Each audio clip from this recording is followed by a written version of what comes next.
और जिस संसार में यही मान्यता है कि थोड़ा सा भी कष्ट आई, प्रतिकूलता आई, भगवान से प्रार्थना किया तो वो सारी प्रतिकूलताएं ठीक हो गई।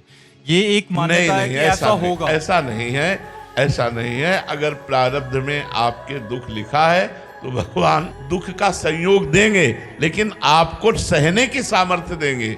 भगवान आपको सामर्थ्य देंगे, आपको विवेक देंगे। अब ऐसा नहीं है कि हम प्रार्थना करें हमारी किडनी ठीक हो गई, ऐसा नहीं है, ऐसा सिद्धांत नहीं है, ऐसा नहीं। अवश्य में वो भोक्तव्यम कृतम कर्म शुभाशुभम, शुभ और अशुभ कर्म को तुम्हें भोगना पड़ेगा, भगवान ने कहा है। और जी काफी भक्तों के जीवन चरित्र में देखने को मिलता है कि वो प्रभु उनकी सहायता करने के लिए उतर गए। जैसे मतलब बहुत सारे ध्रुव जी महाराज, प्रहलाद जी महाराज। तो महाराज जी वो उनकी भक्ति और हमारी भक्ति में क्या अंतर है महाराज? हमारी भक्ति में कोई और है।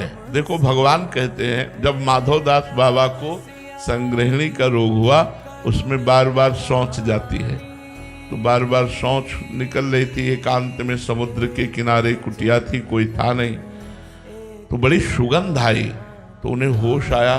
तो ऐसे देखा तो पीतांबर का साफा बांधे हुए 16 वर्ष की अवस्था और बाबा की मल भरी लंगोटी समुद्र से धो धो के फैला रहे। कहे कौन हो आप? ये ही देखा भगवान कमल नयन, अरविंदाक्ष, श्याम सुंदर। तो रो पड़े बाबा, क्या रे, आपके लिए तो हमने अपना जीवन अर्पित किया है, आप ये क्या कर रहे हो? प्रभु आप हमारी लंगोटी धो रहे हो। तो भगवान ने कहा बाबा तुम्हारा कोई और है क्या? बोले आपके सिवा तो कोई और है नहीं। तो बोले जब मेरे सिवा कोई और है नहीं तो मैं ही तो सेवा करूंगा ना। भगवान स्वयं माधवदास जी की लंगोटी धो रहे, भगवान स्वयं अर्जुन जी का रथ हाँक रहे।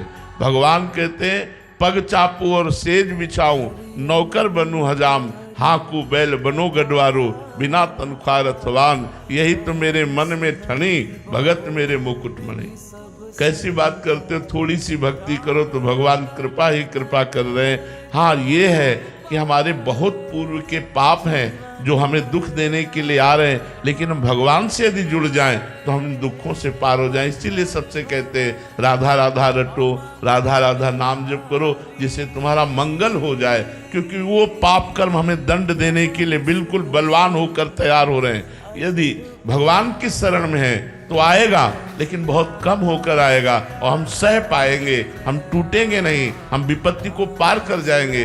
पर ऐसा नहीं है कि हम भगवान से प्रार्थना की तो हमारे सारा दुख नष्ट हो गया, ऐसा नहीं है। जो प्रारब्ध भोग बड़े बड़े सिद्ध संतों को भोगना पड़ा, जैसे रामकृष्ण परमहंस जी के गले में कैंसर था,